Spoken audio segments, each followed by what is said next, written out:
ce que j'aurais voulu savoir avant mes 18 ans.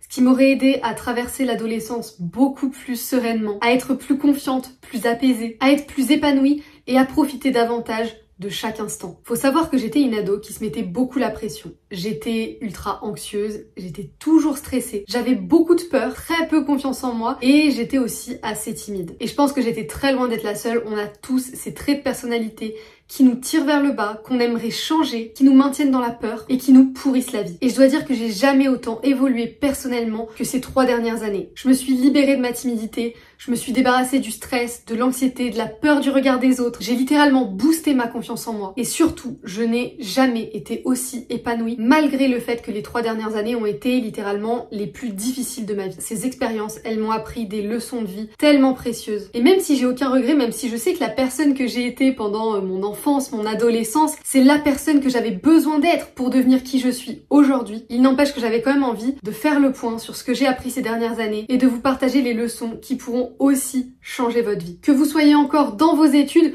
ou dans la vie active, peu importe votre âge. Beaucoup de ces leçons, je les ai apprises à travers des périodes assez difficiles que j'ai traversées particulièrement tôt dans ma vie. Ça va forcément vous aider à faire évoluer votre vision de la vie. Ça va peut-être même vous aider à avoir le déclic dont on a souvent besoin pour enclencher le changement. Et je pense que dans tous les cas, ces leçons, elles vont vraiment vous parler. La première chose que j'aurais aimé savoir avant mes 18 ans, c'est de ne jamais laisser mon bonheur reposer sur le futur. Parce que le futur n'existe pas et il n'existera jamais. Ça, c'est une grosse erreur que j'ai faite pendant toute mon enfance, mon adolescence et même après, en fait. J'étais une grande rêveuse, j'avais envie de plein de choses, mais je ne passais jamais à l'action. Et donc j'espérais toujours que dans le futur, ça serait mieux. Je me disais toujours que quand je serais en vacances, je serais plus heureuse. Quand je serai en vacances, je serai tranquille. Ça, c'était vraiment le truc pendant toutes mes études. J'attendais les vacances avec impatience. Et limite, je pensais que je ne pouvais être heureuse que quand j'étais en vacances. En fait, je pense que mon rêve, c'était littéralement d'être en vacances tout le temps, d'avoir rien à faire, de ne pas avoir de problèmes ou de choses que j'ai pas envie de faire. Et de toute façon, quand les vacances arrivaient, il y avait toujours des devoirs, il y a toujours des choses qu'on n'a pas envie de faire. Ce qui est sûr, c'est que je laissais toujours mon bonheur reposer sur le futur. Et ça s'applique à plein d'autres domaines. Je me suis toujours dit, quand j'aurai le corps dont je rêve,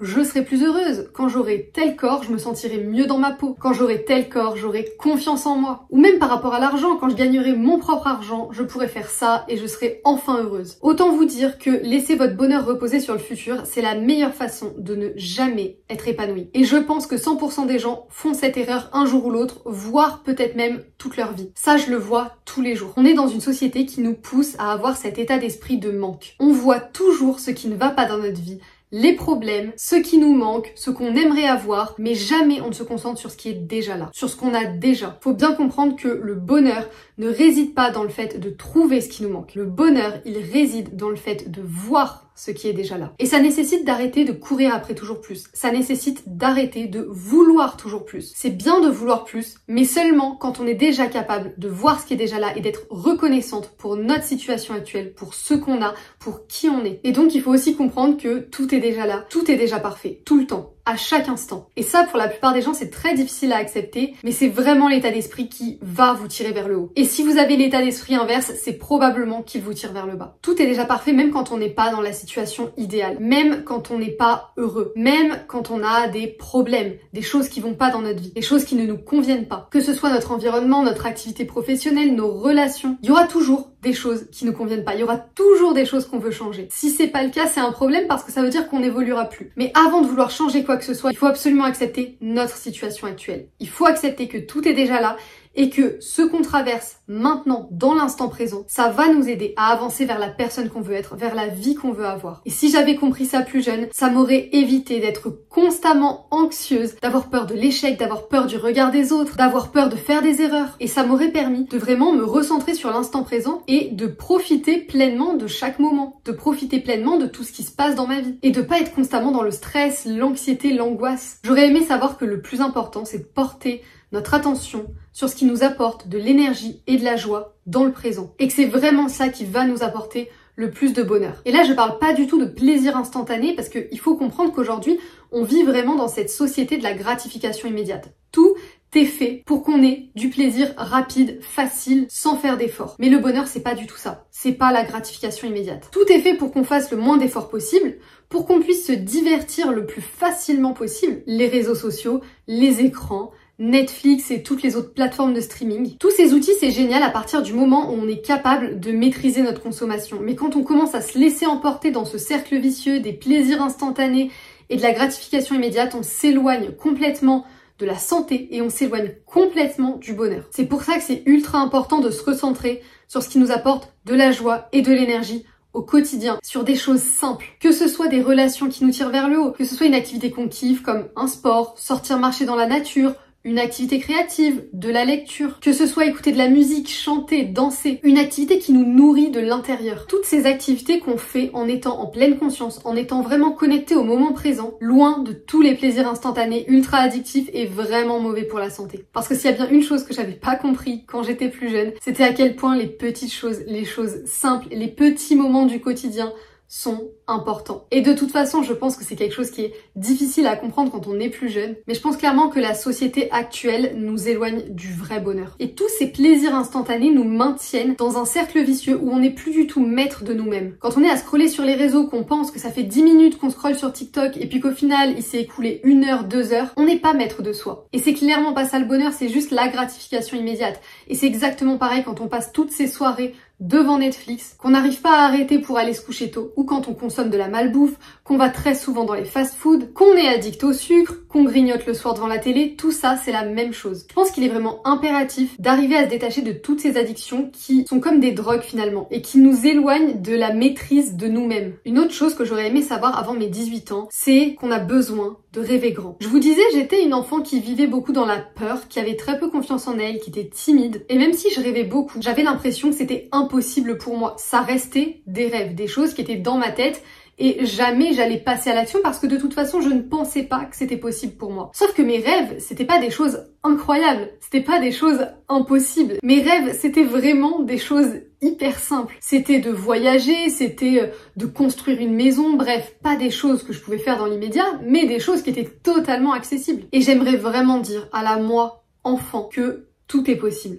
Que tout est possible pour elle aussi et qu'elle a simplement besoin d'y croire. Elle a simplement besoin de croire en ses rêves et de se laisser guider par ce qu'elle veut vraiment au fond d'elle. Et s'il y a bien une chose que je veux vous dire, c'est que tout est possible pour vous aussi. À partir du moment où quelqu'un d'autre l'a fait, à partir du moment où c'est réaliste, c'est possible pour vous. Mais si vous ne croyez pas en vous, si vous avez un état d'esprit qui vous tire vers le bas, si vous vous dites « moi je peux pas », c'est impossible pour moi, ça ne fonctionne pas, à ce moment-là, ça deviendra vrai. Une autre chose que j'aurais aimé comprendre, c'est que ce qu'on croit devient vrai pour nous. La question, c'est pas de savoir quelle est la vérité, parce que la plupart du temps, il n'y a pas de vérité. La vérité, c'est ce en quoi vous choisissez de croire. Chacun a sa vision du monde, chacun a son état d'esprit, chacun a ses pensées, ses croyances. C'est souvent des choses qu'on a intégrées dans notre enfance à travers notre éducation et toutes nos expériences passées, mais ces croyances, on peut les changer, on peut les faire évoluer. Et le plus important dans tout ça, c'est de croire ce qui vous tire vers le haut. Peu importe que ce soit vrai ou non, parce que la plupart du temps, on ne sait pas quelle est la vérité et on ne saura jamais. Il y a autant de vérité qu'il y a de vision du monde. Choisissez la vôtre.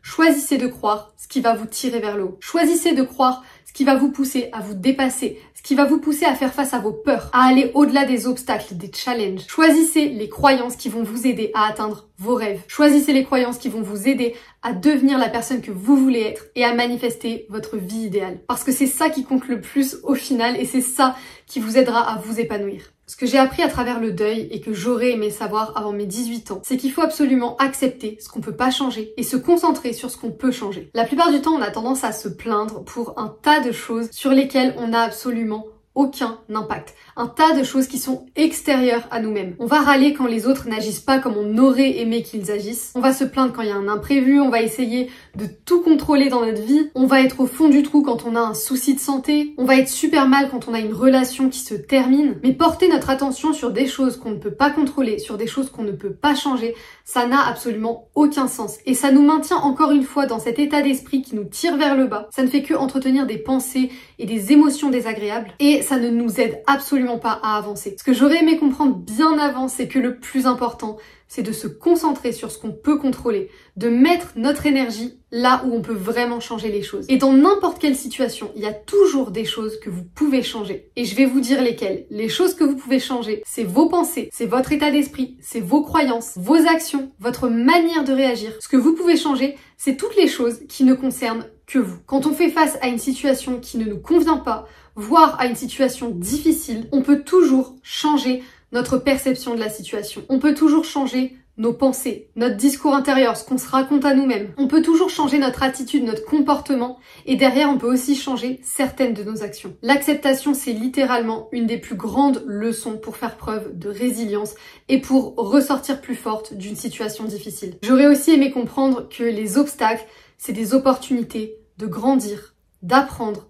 d'évoluer. Parce que j'étais typiquement le genre de personne qui restait absolument dans sa zone de confort, qui avait peur du changement, qui n'osait pas faire de nouvelles choses. En plus du fait que j'étais timide et que j'avais peur du regard des autres, que j'avais pas confiance en moi. Donc autant dire que moi, les obstacles, je les évitais absolument. J'aimais vraiment avoir le contrôle sur ce qui se passe dans ma vie, donc j'évitais absolument les imprévus. Sauf que la vie, elle est faite de haut et de bas. La vie, elle est faite de challenges, d'obstacles. La vie, elle est pas faite pour être facile, elle est faite pour expérimenter et pour progresser. Et quand on est rigide, quand on est contrôlante comme j'ai pu l'être plus jeune, ben finalement, on résiste face à la vie. On résiste face à ce qui est. On a du mal à accepter. Et alors là, c'est juste l'horreur. Impossible d'être sereine, impossible de se sentir bien, impossible d'être épanouie. Quand on est rigide, quand on n'accepte pas les obstacles, on est comme un rocher au milieu d'une rivière.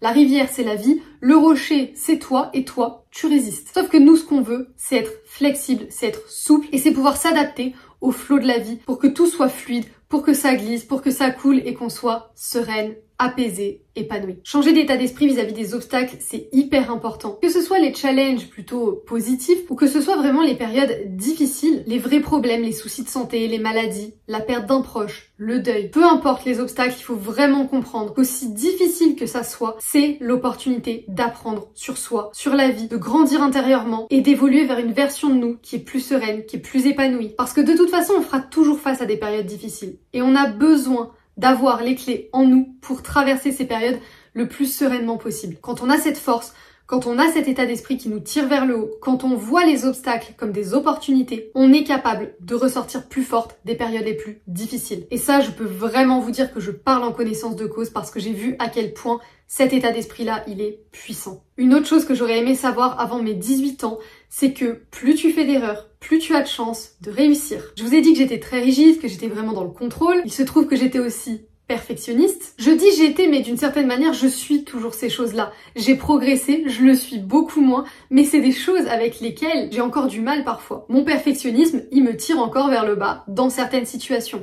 La différence, c'est qu'aujourd'hui, j'en ai conscience. C'est qu'aujourd'hui, j'ai les clés pour réagir quand je me rends compte que je suis trop dans le contrôle, quand je me rends compte que je suis trop rigide. Parce que le but, c'est pas de se libérer à 100% de ce qu'on n'aime pas chez nous. Le but, c'est d'en prendre conscience et c'est de progresser chaque jour vers la personne qu'on veut être. Quoi qu'il en soit, comme j'étais très perfectionniste, je voulais que tout soit parfait et que tout soit parfait du premier coup. Donc, j'évitais absolument de faire des erreurs. Et ça, quand j'y repense, à mon avis, ça m'a bloqué plus d'une fois parce qu'en fait, la réalité, c'est qu'on ne peut pas progresser quand on réussit. On ne peut pas progresser quand tout se passe bien dans notre vie. On progresse seulement à travers les erreurs, à travers les obstacles, les challenges, les difficultés. Et si j'avais compris ça avant, je me serais mis bien moins de pression et j'aurais vraiment accepté de me tromper. J'aurais eu bien moins peur du regard des autres et j'aurais vraiment osé sortir de ma zone de confort. Plus on fait d'erreurs, plus on a de chances de réussir. Donc vraiment, multiplier les erreurs. Passer à l'action le plus possible, même quand on sait pas. C'est comme ça qu'on apprend, c'est dans l'action. Et c'est à travers les erreurs qu'on progresse, et plus on fait d'erreurs, plus on se rapproche de la réussite. Faut surtout pas rester dans la facilité, faut pas rester dans le confort, faut aller vers ce qui nous fait peur. Faut élargir cette zone de confort. Faut accepter de se mettre dans des situations inconfortables pour pouvoir évoluer. Et on peut même apprendre à se sentir bien dans l'inconfort, on peut même apprendre à se sentir bien dans la difficulté. Et c'est là où ça devient ultra puissant. C'est là